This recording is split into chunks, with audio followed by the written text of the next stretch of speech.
A census taker once tried to test me.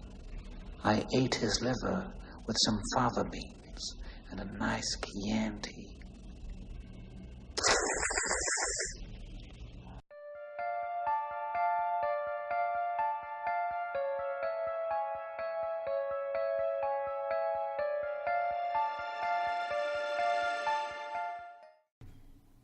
My name is Amanda. And I'm Kristin. And we are the Exorcisters. So sit back, relax, and let's get creepy. Welcome to episode 16. And in this episode, we are going to go through Silence of the Lambs. Originally based on the novel by Thomas Harris that you read. I did read it. And good novel. Yeah. Because it's a good movie. Yeah. Because the movie is basically exactly the book, you guys.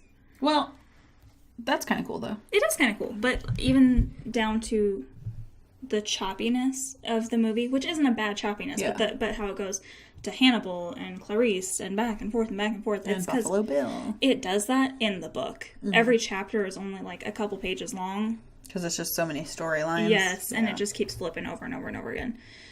And while that made it an amazing movie, and I'm sure it made it an amazing book, it was also it was boring for me going back, having already seen the movie so many times. Yeah, you were just basically watching it again, but exactly. reading. Yeah. So this movie is actually, like, when I first watched this, I was convinced, I think I was like 16 or so when I watched this movie for the first time.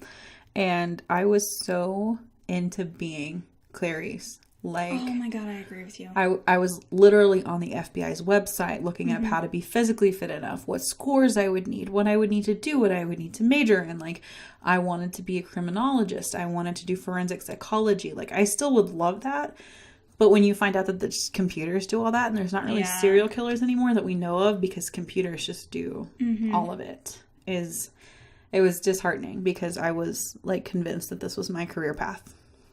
And absolutely. A behavioralist for the FBI. That's why you and I we're just so similar on everything. Because when I was in high school, my mom was going to college. And one of her instructors was actually an FBI agent who ended up becoming a professor. And he knew I was fascinated with serial killers. And he used to tell me all the stuff that I would need to do to get into the FBI Academy. So it's interesting how similar we are. But then that doesn't exist anymore. Like, it... Yeah. To an extent. I mean, they're still FBI agents, obviously, but it's not like Lundy and Dexter that hunt serial killers. Yes. Yeah. A little bit different. So now we work in medical management and billing. Where did we go wrong? Well, that's just our side job. Our real job is the podcast. You're right. That we really love. Don't get paid for, but, you know. Exactly.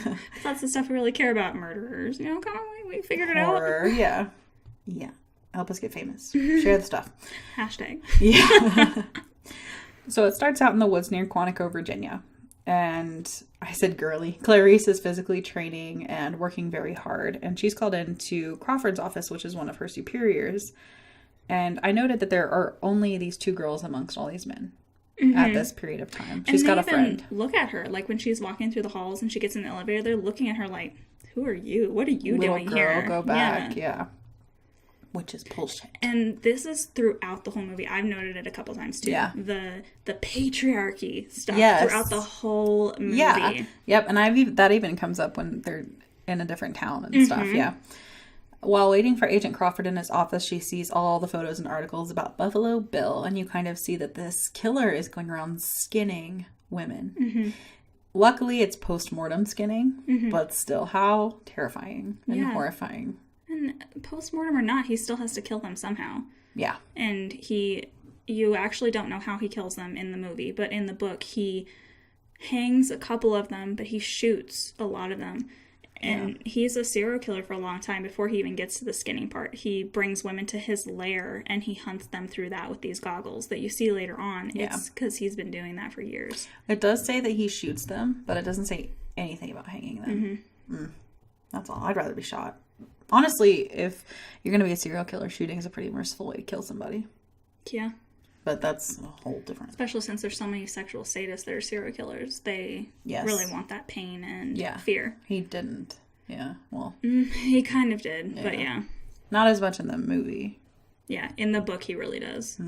So you find out that Clarice is a psych and criminology double major, and she wants to work for FBI behavioral science. So at this point, she's still in training at the academy. So she's not like an official FBI agent. She hasn't graduated from training, basically. They're interviewing serial killers for profiles. They're starting to, this was filmed in 1991. And so they're starting to get their computer systems up and going. Not like we have them today. If anybody watches Mindhunter, think of Mindhunter in the 90s. And he says Hannibal Lecter is refusing, and they're sending her in to talk to him. And he says, be very careful with Hannibal Lecter. So he's sending her in to try to get Hannibal to do this questionnaire as a serial killer to help profile. Can I go off on a rant? Please, for yes. a second? Rant away. Someone is going to call me out for this, and I'm sorry, but honestly, I don't care because I have a confusion in this. If anybody watches The Big Bang Theory, I know you kind of do. I have, yeah. Amy mentions Indiana Jones at one point, and how Indy has nothing to do with the story, really. If you took Indiana Jones out of the story, everything would still play out. The Nazis would still get everything. It would still happen. And the more I thought of it, I just sat there and thought, Hannibal Lecter is like that. So it's like he's such a big part of the story, but if you took Hannibal Lecter out of this, they would still find Buffalo Bill. Maybe not so fast. He may have killed... They would still find him. Yeah, he may have killed Catherine, but... Yeah. How lucky are you to not only have Hannibal Lecter to talk to, but also... he's a psychiatrist, and this was one of his clients. Yeah. Perfect little puzzle piece yes. there. It's like, I know that's the story, but it's like, of course, that had to happen. Yeah. She gets to the Baltimore psychiatric prison, basically, is what it is, for the criminally insane. And the doctor that runs it, his name is Dr. Chilton, and I fucking hate that ass. He's gross. Chilton is hitting on Clarice really hard, and she's like, I'm just trying to do my job, dude. Like, she's a professional. If some dude walked, I mean, obviously, because he's probably heterosexual, but it's like the same. You would award them professional courtesy. Award her professional courtesy as well. Once again, throughout the whole movie. This whole men... patriarchy. Yeah. Chilton tells her that Hannibal Lecter is too sophisticated for standard tests. And Chilton says, do not touch the glass, no paper clips, no staples on the paper. Do not accept anything he gives you. July 8th. Which he fucking fails at later. Yeah. July 8th, 1981, Hannibal Lecter complained of chest pains and he ate the nurse's tongue. So he like chewed off parts of her face. And his pulse never got above 85. I love that shit. He's like straight up psychopath. Yeah. And the fact that his pulse never got above 85 is a whole... So we just cut out a huge pause because we were talking about my neighbors because we opened the window and there's one across the street from me that I think watches the neighborhood. And as we're talking about it, I looked up and she's literally just standing in her glass window staring across the street at us because the window's open. She can see in. It's pretty creepy and it's our own horror movie right now. So yeah, she literally is just standing at the door staring. She hasn't moved for a while. Good 2 minutes. Yeah. So we're going to try to move on.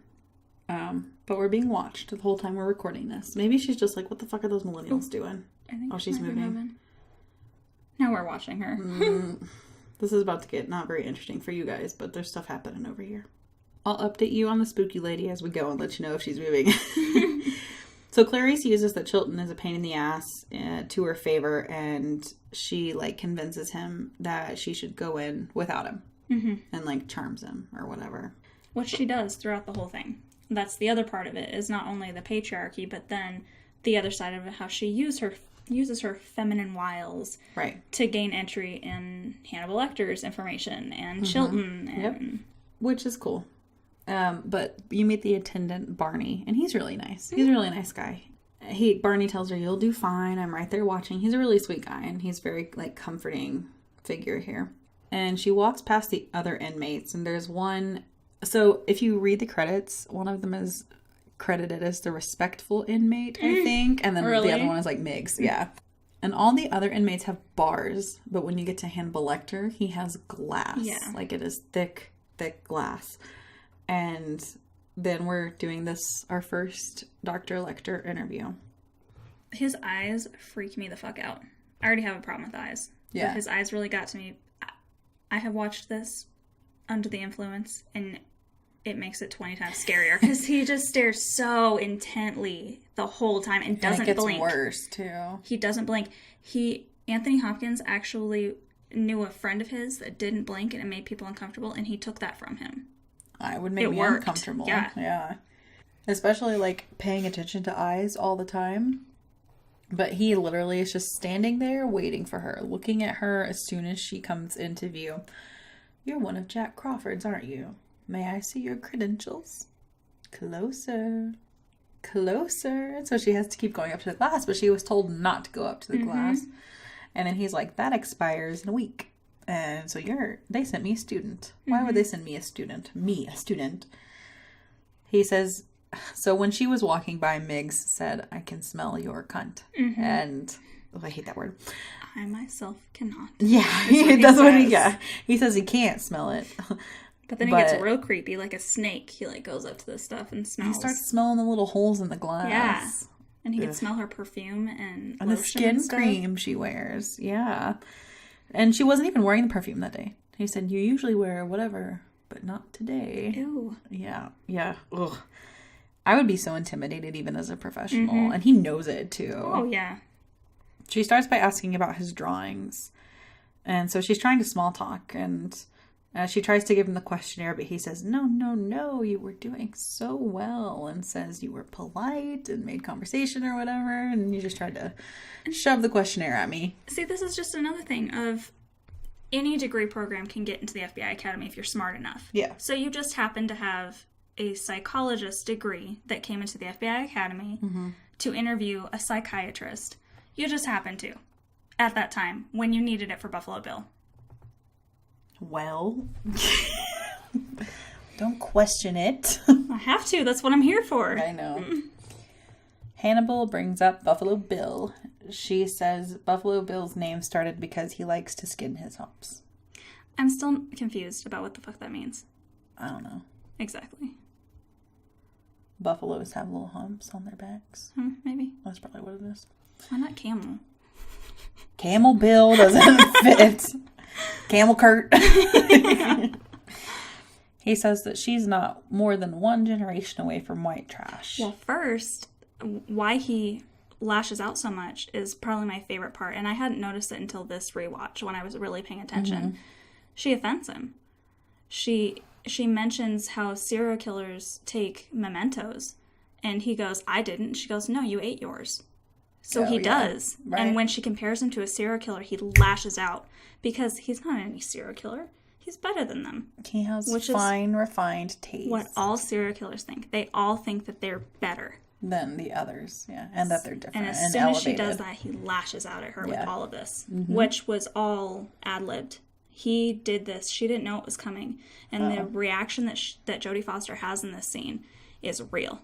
Interesting. She actually took offense and stepped back and went back at him. Wow. Yeah, because he says that you're not more than one generation away from white trash. And he says she hasn't successfully shedded her accent. That's the part that got Jodie Foster, because she's like, am I messing up the accent? Is that what he's trying to get at in this? And he says, a census taker once tried to test me. I ate his liver with some fava beans and a nice Chianti. Which is not the quote in the book, by the way. It's what is it? Fava beans, and I'm going to mess up the term because I don't know alcohol. I just drink it. It's fava beans and a nice Amarone. I don't know. Whatever that is. Whatever the fuck that is. It's not Chianti. Chianti. Also, this is going to be mean, and I know this is a 90s thing, but her hair looks like a helmet to me. It looks like a wig. I could not find any reference to it actually being a wig. Things. No, it's just the little rollers they put in. It's so tough and just like, bam, just, it's a helmet. It was shiny at least. It was very shiny. Shiny and healthy. So after he like comes at her, she tells him that he's too afraid to turn his perception on himself.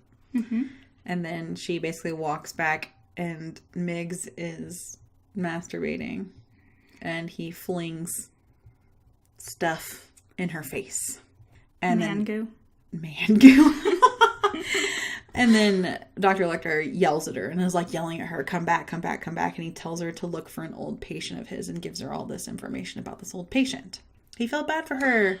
She got just slinged in her face. But seriously, so he just happens to have this old patient that he knows about, that Jack Crawford knows about. So does Jack Crawford know who the fuck this dude is? And he's just playing? No, I think he's just not considering all his angles. And there's a flashback scene, and you see Clarice as a child running to her daddy, who is a police officer, and you can tell that they're really close. Mm-hmm. And then it cuts back, and she's sobbing at her car.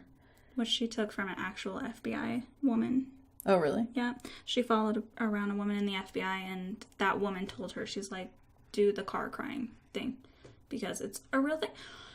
What would you do if someone not only treated you like that, but also flung, sperm in your face? As you're just trying to walk down the hall. I would sob. Doing your job. Especially in her eye. Exactly. You don't know what... I mean, we work with an eye doctor. Shit can happen to your eyeballs. You can definitely get crabs in your eyelashes. See? Gross. So then it cuts back to the academy and she's training. And then she's also researching Dr. Lecter. And she gets a call from Crawford that Miggs is dead.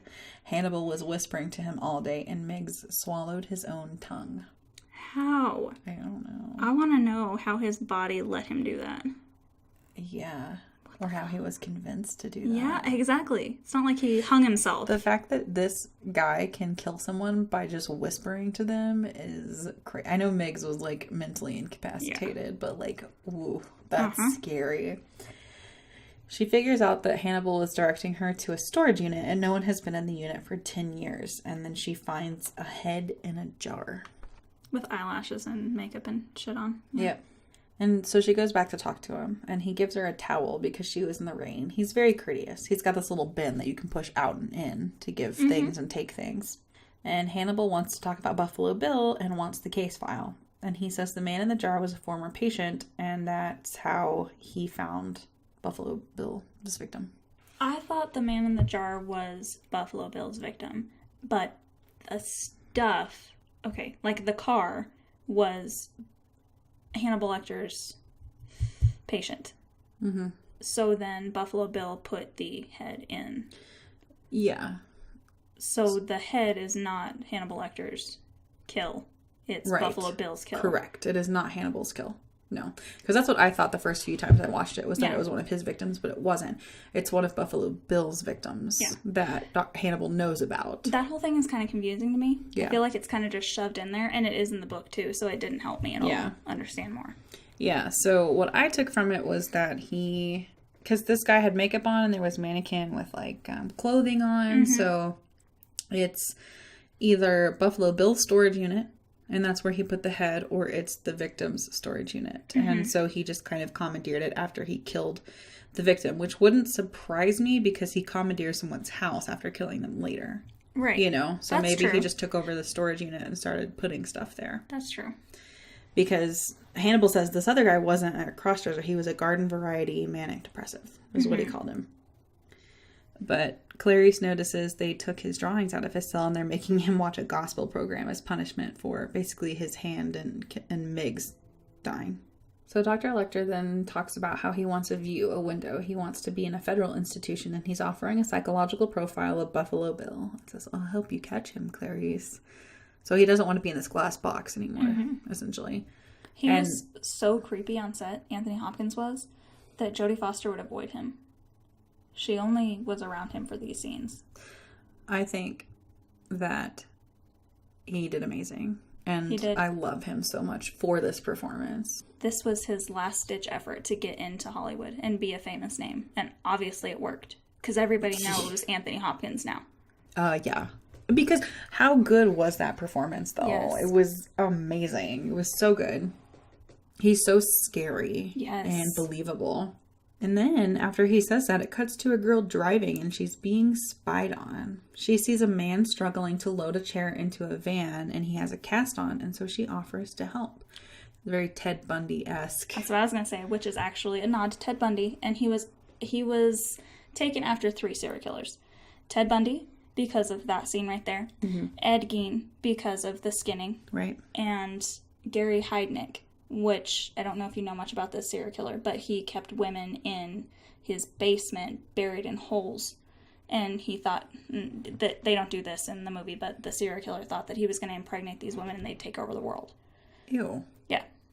That's disgusting. Yeah. In the book or the actual serial killer? The actual serial killer, Gary Heidnik, okay. thought that he was going to impregnate these women and they'd take over the world. But these women he kept in holes in his basement. That's the part that they took for Buffalo Bill. I see. So they took a bunch of pieces of different 3 serial killers. Got it. So obviously he gets her, and he checks to make sure she's a size 14, and then he cuts her shirt off and strokes her back. Oh, good. He gets so excited. So Clarice is going with Crawford to investigate a Buffalo Bill type situation, is what they say in the movie.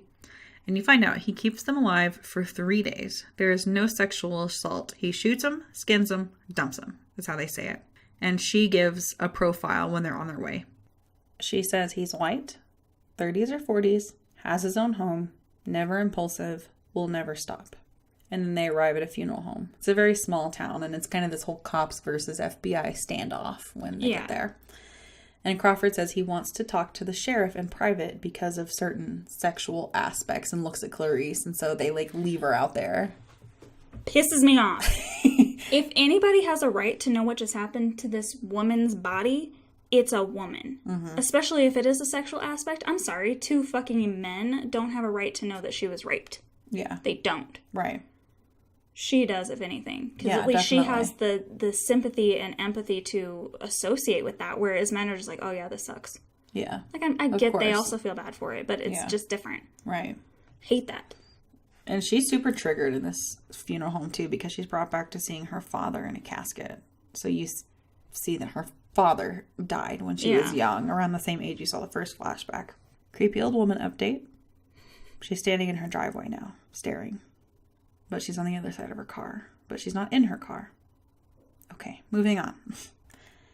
So they're in an autopsy room, and she basically, I love this, because there's all these cops standing around, and she's like, go on now. We're going to help her now. This is more of the patriarchy. I made another comment because they look at her like, excuse the fuck out of me. Weren't you going to bring us a sandwich? Yeah. And then they wander off. Like, oh my God, just leave. Small town, good old boys. Exactly. And I'm not sure if I'm taking that as just it's an FBI versus small town thing, or if it's a woman versus men thing. I took it as a woman versus man thing. Like, seriously. I probably would have taken it as an FBI thing, but he did the whole, let's not talk about this. That's true. He already started it. Mm-hmm. And then you're already in that mindset of they're just staring at her like, who the fuck are you to tell us? Exactly. And they put that little dead body cream under their noses so they can't smell it. It's Vicks. And is it Vicks? Mm-hmm. Okay. She turns away from the body to do it. Like, she doesn't want them to watch her put the stuff under her nose. And then they open it up, and it seems to be her first body, is what I'm assuming. And it's a brutal one. And she finally turns around and looks at it, and she just says, Bill. Like, this was him. And she's tape recording her notes, and you can tell she's struggling. And she says she's not local, ears are pierced 3 times, looks like town, 2 nails broken. She tried to claw her way through something. And then Clarice catches that there's something in her throat from the photos of the teeth they were taking. And they pull out a cocoon and says that someone shoved it in there. The victim's skin was removed in 2 diamond-shaped segments on her back. Which the cocoon, by the way, was a Tootsie Roll and gummy bear. Really? Yeah. Just in case that body double swallowed it, it was a Tootsie Roll and gummy bear. That was a real body? It was a real person laying there. Really? Mm-hmm. They made her look dead. Mm-hmm. That's a kind of demeaning role. Yeah, I played the dead body. Yeah. Naked dead body. And then she tells Crawford that she was, basically, he said, you were burned by that comment I made to that sheriff. And she said, well, they look at you at how to behave. So if you... love that comment. Yeah. Get him. Yeah. And he's like, okay, point taken. Because he respects her. Yeah. But he was trying to play the game to make the cops more comfortable. But she's like, well, they're going to look at you at how to behave. Exactly. So don't do it. And they won't do it. That's what the game is for and why it's still around. So cut to this, natural... It looks like a natural history museum to me. And there are these, bug scientists playing checkers with actual bugs. Yeah. And they're moving around. And these nerds are geeking out. Bulldog from Frasier. Yeah. These nerds are geeking out about this bug that she brings in. And one of them's hitting on her. Everyone in every situation's hitting on her. Yeah. But at least this guy's like, I don't know. Super blatant about it? Yeah. She's like, are you hitting on me, doctor? And he's like, yes. I don't know. He's kind of cute with his like cross-eyed stuff going on. They tell her that it is the death's head moth and only lives in Asia, and that somebody really, really cared about this bug, basically. And then it cuts to Buffalo Bill's house, who was the one that cared about the bugs. And there's mannequins and women's clothes everywhere, and then you hear this screaming. And the victim, her name is Catherine Martin. She's in this like cemented like well type thing that obviously doesn't have water in it. It's just a big hole in the ground that he has cemented that she can't climb. Why the fuck is it there? Maybe it was some sort of well. It's a really old house. Maybe, I don't know. Maybe. Or maybe he just tailor-made it for his victims, you know? And then you cut back to the hospital and see Hannibal. And Dr. Chilton is pissed. And earlier, it basically said, Dr. Chilton said that Dr. Lecter thinks of Dr. Chilton as his, like, arch nemesis or his rival or something like that. Which he's full of fucking shit. He's so pompous. Oh my god. Yes. Such a little dick syndrome. Yes. Oh, for sure. He's pissed, though, because Clarice keeps coming in, and she tells Hannibal if he helps them catch Buffalo Bill, and he's also pissed because and he's listening to this conversation the whole time. Yeah. He'll get a federal prison and a Plum Island vacation. They must catch Buffalo Bill before Catherine Martin dies. So he'll get to swim in the ocean, and he'll get a room with a view, and 1 week, once a year, he'll get to go to the beach. Yeah. With SWAT team surveillance. Yep. And the little map says Plum Island Animal Disease Research Center. But hey, it's a beach. Hannibal wants to know personal things about her. Quick pro quo, doctor. Worst memory of childhood he wants to know, and she says the death of my father. He was the town marshal, and he was shot. He lasted about a month in the hospital, and her mother died when she was very young. Which I had a problem with. Mm-hmm. Maybe this is definitely me being... You had a problem with people's parents dying? Yeah. This is definitely me being nitpicky, but I think you'll agree with me on this one. Why does society... Like, she says, no, he was very strong, and he lasted more than a month. Is it weak to die? I don't understand. A gunshot wound? I'm confused. I don't think so. Exactly. Yeah. Why would that make him weak if he died right away, if he got shot in the head or something? Maybe in her eyes it just like made... he was already on a pedestal with her, you know. Hated that phrase. Yeah. Hannibal tells her it would be quite something to know her in a private life. He really likes her. Mm-hmm. And he says, was Martin a large girl? Big through the hips? Roomy? Is that how we're referring to us now? As roomy? Oh my god. She tells him about the moth that they found, and the same moth was in Benjamin's head, which was the head that was in the jar that she found. And he says, Billy wants to change. And then he goes, what happened when you were orphaned? And she says, I went to live with my mom's cousin's ranch in Montana. And she lived there for 2 months and ran away. And then Hannibal Lecter says, Billy is not a real transsexual. There are 3 major hospitals for sex reassignment surgery. And he says he's probably been rejected by all of them due to severe childhood disturbances, because hospitals aren't going to do something like that if you're not of sound mind to make those decisions for yourself, or if they think they've stemmed from trauma and not true gender dysmorphia disorder. Yeah. And you see that Chilton is listening, and then it cuts to Bill. It rubs the lotion on its skin. It does this whenever it's told. Rubs the lotion on its skin, or else it gets the hose again. So that's our iconic scene right there. Everybody knows that. Yeah.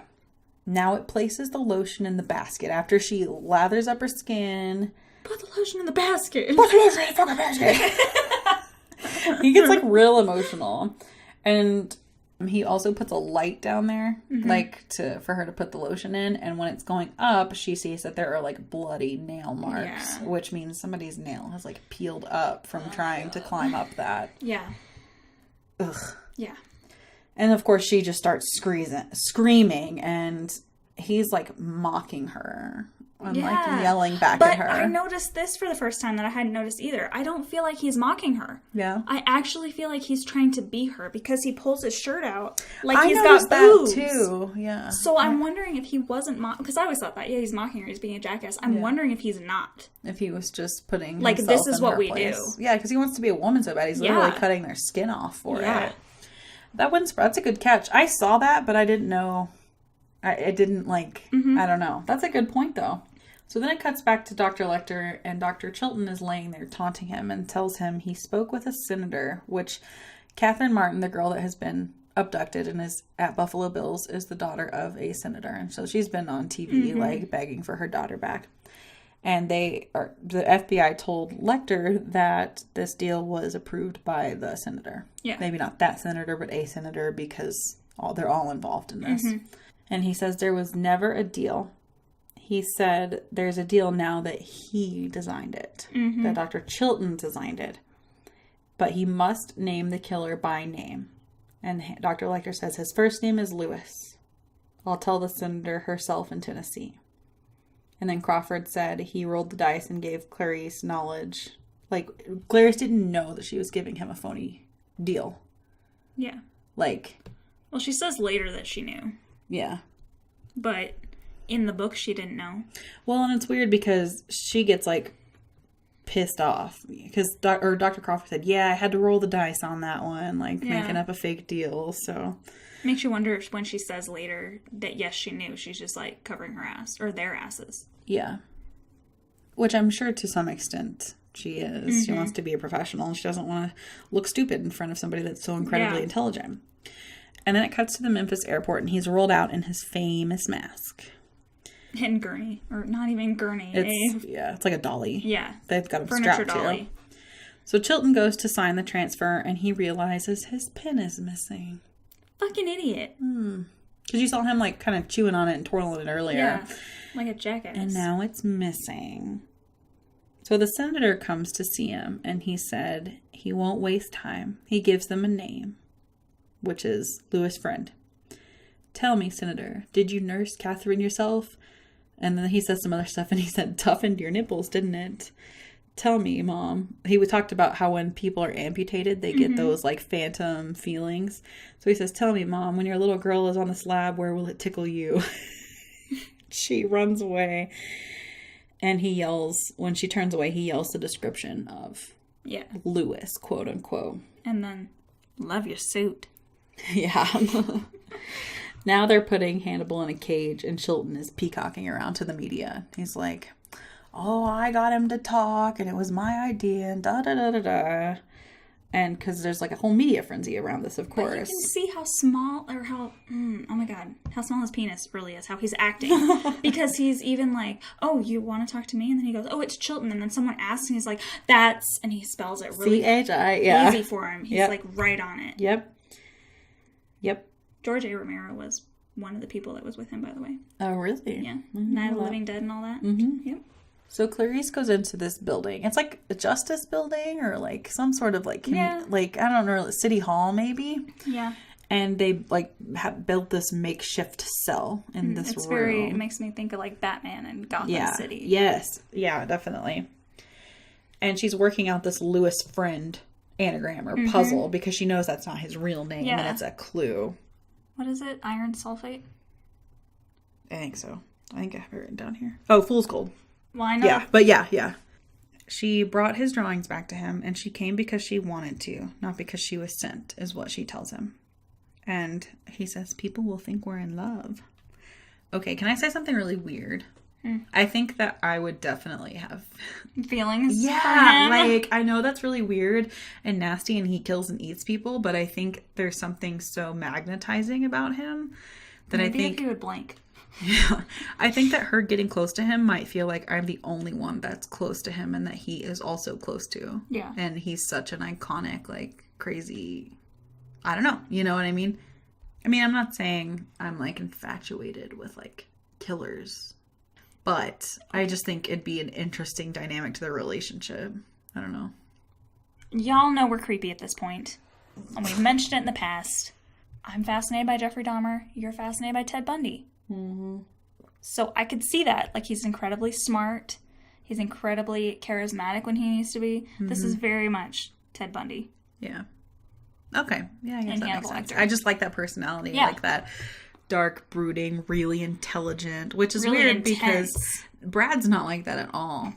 Like, not in a bad way. Like, I need somebody like Brad. He's very, like, bubbly and outgoing and goofy.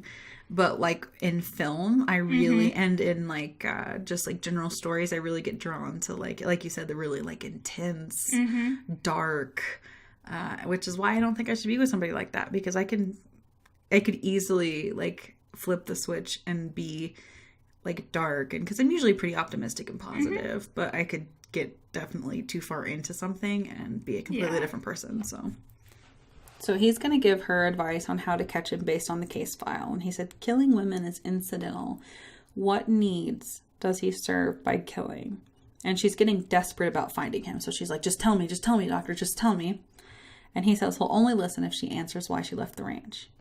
Spooky zoom in on his face. This is when he's like looking, his head is tilted down, but he's like looking straight at the camera. And every time it pans back to him, it's getting closer and closer. And he doesn't blink. I hate eyes. No. Oh my God. I said spooky zoom on his face. She says she heard a strange noise that woke her up. It was some kind of screaming. She said, I went downstairs, outside, crept into the barn. So scared to look inside, but I had to. She saw lambs screaming. They were slaughtering the lambs, and they were screaming. She tried to free them, but they wouldn't move. They were frozen. She grabbed a lamb, and she ran. He was so heavy. She only got a few miles when the sheriff picked her up. The rancher was so angry that he sent her to an orphanage, and her lamb was slaughtered. Which in the book, yes, she is woken up by the lambs, but she doesn't take a lamb. She takes a horse. That they were also killing for dog food. What? Yeah. That's a thing? They were, yeah. Oh, for sure. Really? Yeah. I didn't know that.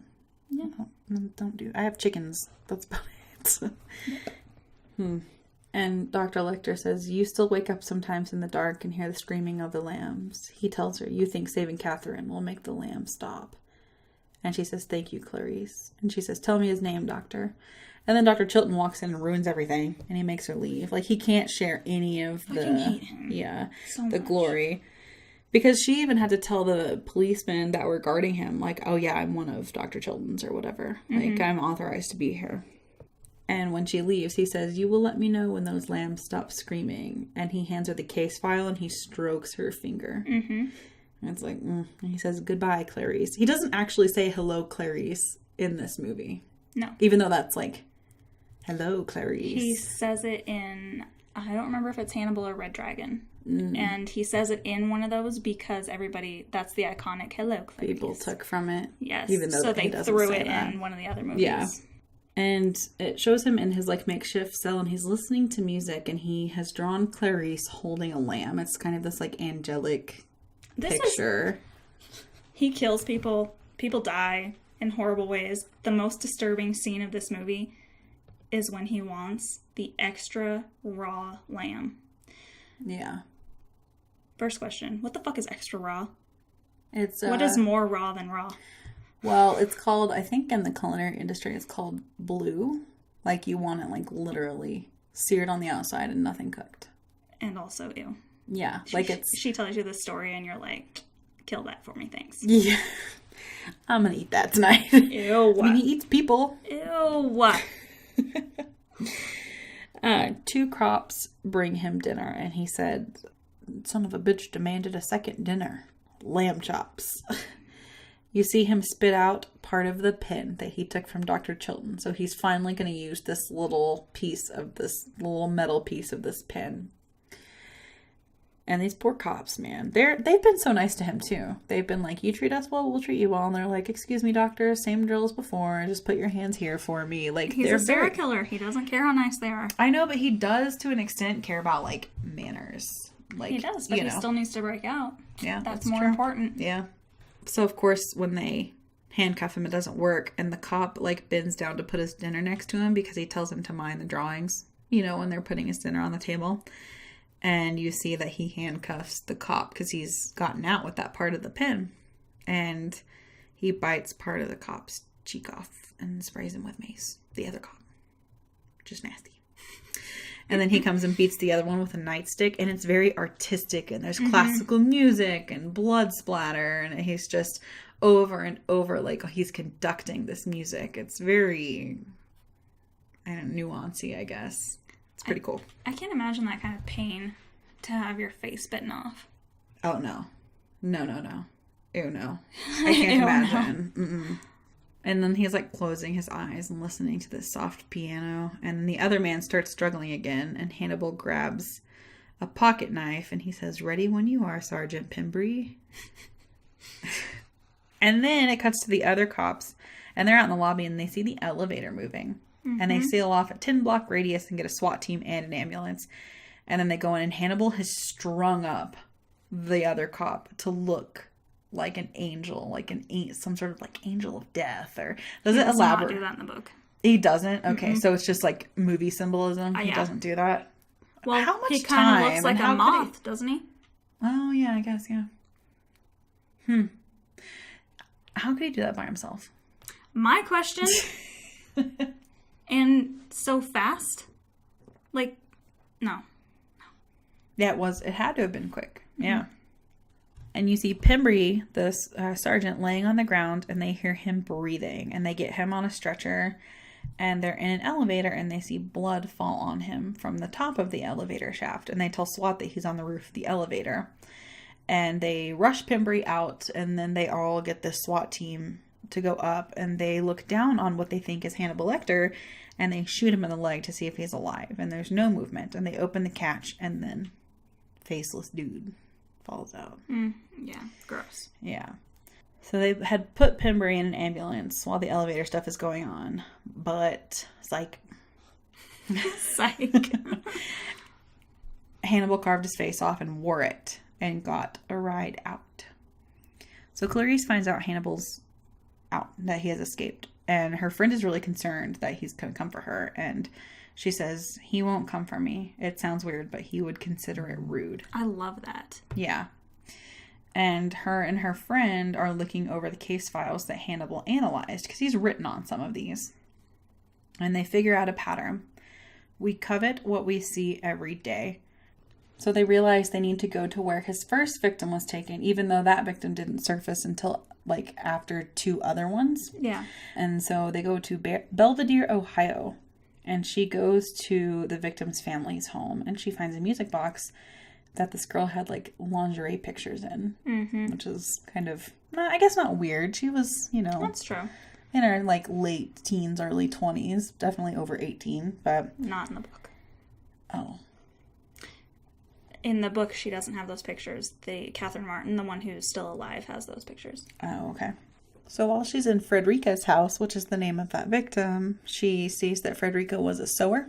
And she sees those triangle patterns on the back of a dress. And so she figures out that he's making a woman suit because they're the same pattern as that.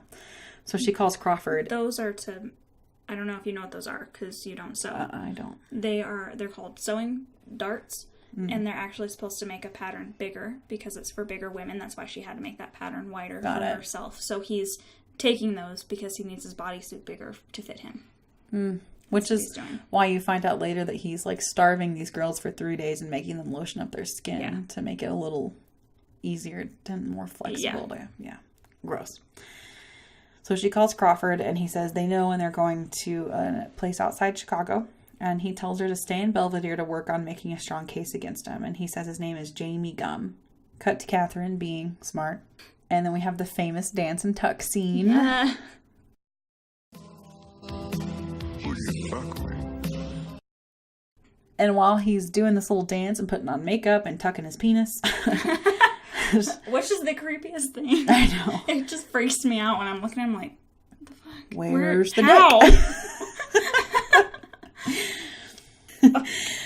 Well, Catherine's really smart because he's got this dog that he loves, and she lures Precious. Yes, she lures Precious the dog down the hole with a bone. So now she's got his dog down there. So Clarice is talking to one of Frederica's friends and trying to figure out if she had a man, and she gets an address for Frederica's former boss. I think it was a tailor that owned the tailor shop. It cuts to him, and it shows him with his bugs, and then it cuts to a SWAT team surrounding this house.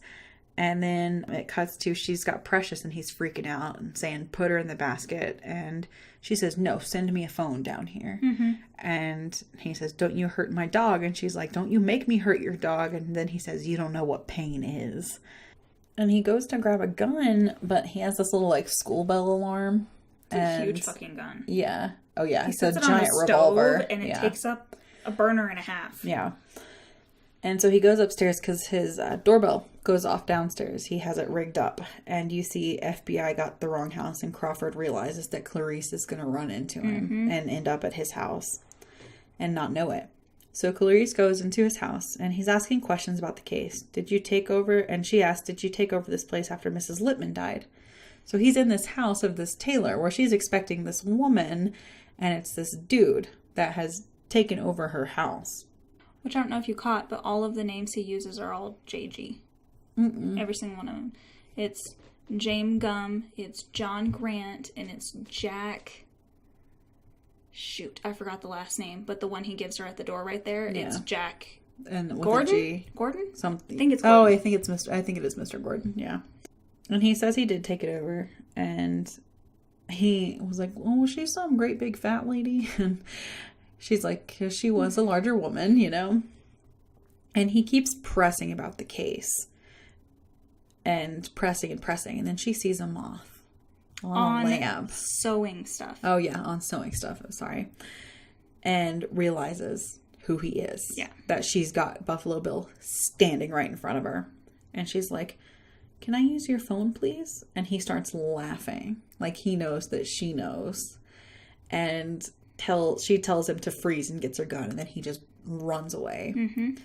And she pursues him into his creepy basement. I love how shaky she is. Oh, like, yeah. That was she's amazing terrified. acting. Oh, yeah. That's what adrenaline would really do to you. Because she's, like, trying to open it, and she's, like, fumbling with it and everything because she's fucking scared. Well, the whole basement, it's amazing how big this place is. It's like a whole booby trap all on its own. That's what I was thinking. How is it this big? I don't know. It's got a bunch of rooms. Yeah. Like, a ton of them. And... she's obviously terrified and she hears Catherine screaming, and then she finds his skin suit room and he's got like almost a full ass woman sitting on like the boobs mannequin. And everything. Oh, yes. That's so creepy. And she says, Catherine, it's FBI, you're safe now. Where is he? And she's like, how do I know? And Catherine calls her a bitch for leaving her down there. It's like, what? She's got to kill the guy that's trying to kill you, or you're both going to die. Exactly. I said, stop being an ungrateful bitch. I know you're traumatized, but she's going to come back for you. Mm-hmm. Assuming she doesn't die. Right. Which she almost does. Yeah. She goes into the insects room and she finds Mrs. Littman in this nasty, decomposing bathtub. Why do you think it's Mrs. Littman? Curious. Because it looked like a larger woman and nobody knows, like, what happened. They don't ever talk about what happened to Mrs. Littman. And when she was asking, did you just take it over? He was like, yeah, I took it over. Huh. So I think that's what happened to the owner of the home, because... he would have had access to all of her sewing stuff, which was still all there, and would have had, like, it's definitely employees. Her home. Yeah. That he just took over, and I agree. Right. She died of... I didn't catch that it was her. I'm not even sure if it was her, and they don't say it in the book. That's why I was just curious to what led you to think that. I just think... That sounds very plausible to me, that it very much. But he talks about how he has killed... it's almost like H.H. Holmes style down there, because he's talked about how he's killed so many people down there and he's just shut some of them off. Yeah. So there's more rooms that we don't even see. And it could be one of his victims. You don't really get to see like any part. The body's decomposing and it's laying like face up. So you don't see if it's been cut into. But she was, and she also says, wasn't she a great big fat lady? So it wouldn't be a bad place for him to start. You know what I mean? I thought he was saying that about Frederica. I think he was saying that about Mrs. Littman. No, because she was asking about the death of Frederica. And he goes, wasn't she a big fat lady? Great big fat person or something. I don't know. Yeah. It does not say in the book, and I don't know, but that's really interesting, and that was cool to hear. Because, I did not even think of that it could be Mrs. Littman. Maybe he just took an opportunity, like Hannibal was saying. He started where he was, you know. And then the lights go off, which is like her worst nightmare. And that's the worst. He has fucking night vision goggles. I'm afraid of the dark. I would pass out. Well, at least you wouldn't be awake for everything that was going to happen.